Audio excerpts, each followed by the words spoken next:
Okay, so here we are simplifying this expression, right? It says express it in simplest form.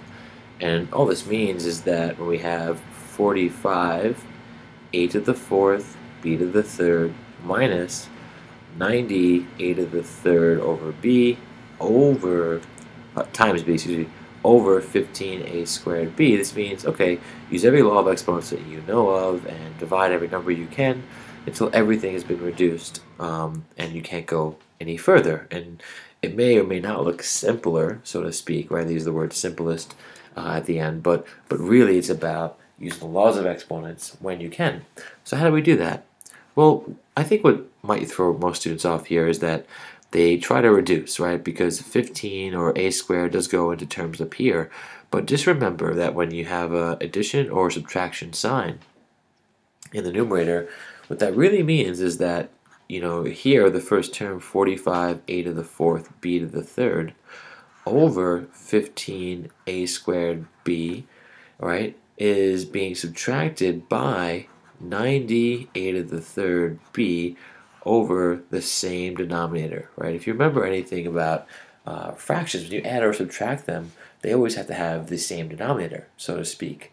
So here it's as if they started with this, but then are showing you the simplified form over here.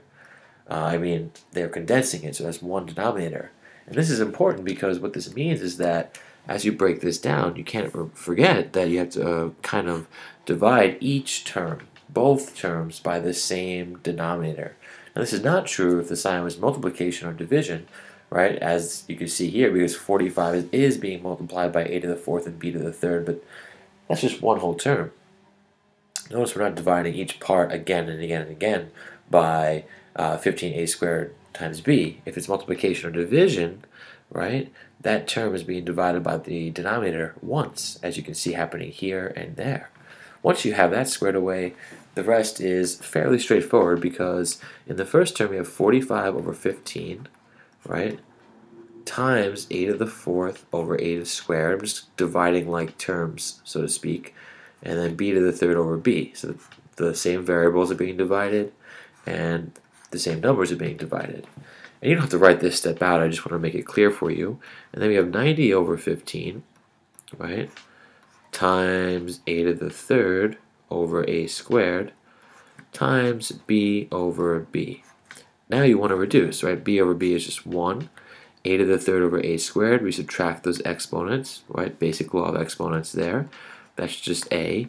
And 90 over 15, well, 90 times 6, right, is 15 times 6, right, is 90, because 6 times 10 is 60, plus 6 times 5 is 30, that's 90. So 90 divided by 15 is just 6. Over here we have b to the third divided by b, or just b to the first there, so it's b to the third divided by b to the first. Subtract the exponents, we get b to the second power. A to the fourth over a squared, subtract the exponents, right, that's a to the second. And 45 over 15 is just 3. So there we are. Now we can't really simplify this anymore because we have different variables, or essentially we have 6 groups of a and 3 groups of a squared b squared. We can't subtract that somehow and say we have negative 3 groups of something because we don't know what a squared and b squared are, but we certainly know that they're not going to be equal to a over here unless a is 0, right? Well, yeah, if a is, in terms of real numbers, if a is 0. So you can't combine them. Alright, well, I hope this helped.